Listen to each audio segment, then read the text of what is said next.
Time now for our stock of the day. Broadcom shares surging after inking a deal with OpenAI. But as AI spending ramps up and more companies jump in, are investors starting to worry that we're in real growth or signs of a bubble? Still with me, my roundtable, Lou Basenese, Brooke DiPalma, and Jennifer Schonberger.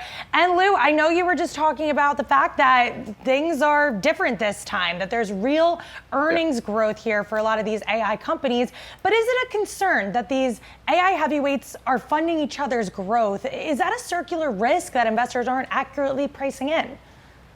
I think it's definitely a potential circular risk. And yes, I'm reticent to say it's going to be different this time, knowing how many times that's failed for others in the past. But here's the key thing from today's announcement from Broadcom, right? We're seeing a transition from general processing units for AI into custom chips, which shows that they're being the leaders in this trend are really being thoughtful about how are they going to drive growth 2 years from now, 5 years from now, 10 years from now. And I think you're seeing this expand as well, because this is not OpenAI's first custom chip deal. Remember, they had one with AMD as well. So I think there's a real desire to secure as much chip supply as you can, to then innovate and iterate to have custom chips to allow you to develop the products and solutions. And then here's where I think things get interesting.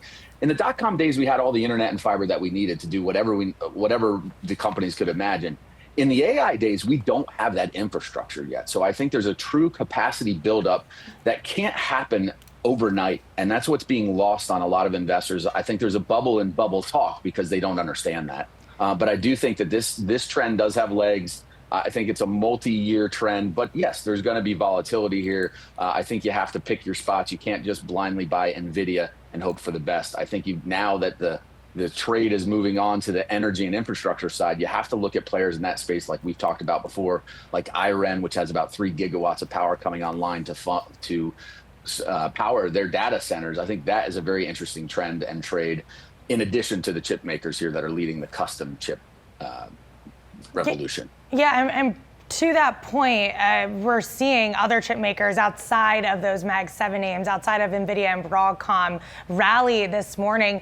Brooke, what are you seeing when it comes to other maybe AI adjacent names that have rallied on the heels of NVIDIA and some of these other companies' growth plans? And what are strategists saying when it comes to the need to continue to add exposure here despite some of those concentration risks?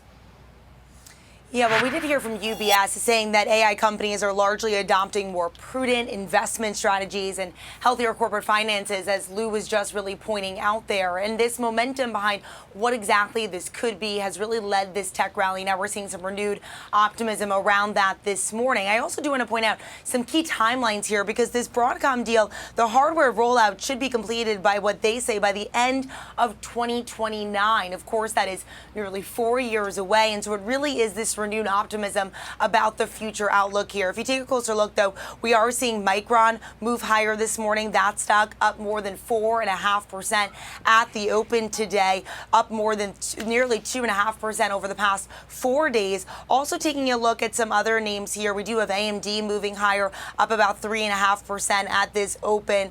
In addition to that, if you take a step back, we also have other names, ASML holding. We'll get more to that later on the top calls, but NVIDIA also seeing that renewed momentum after that major sell-off on Friday. That stock up about 3%. And so we're hearing more and more rhetoric that, based upon the power of these Q3 earnings and what exactly they show, that these are companies that in the long haul will eventually show results, and that they have the cash flow and the ability to do this, unlike that dot-com bubble. And Jen, it is interesting because we even heard from Fed Chair Jerome Powell saying that stocks are fairly valued, and it drew comparisons to Alan Greenspan's irrational exuberance speech right before the tech boom and bust. How much does that impact sentiment in the markets when you have a Fed chair coming out and saying, I think stocks are valued accurately at this point, or overly valued? Honestly, Allie, I don't think all that much, right? Everyone has a view and everyone's going to voice it. But going back to your question at the top of the segment, which is, are we in a bubble or are profits real here? Just to quote Jeff Bezos a couple weeks ago, he said both, and I agree with him. Yes, there's exuberance around all of this and what this technology is going to do, but this is something, as Fed officials would also point to, that's going to play out over the next 10, 20 years.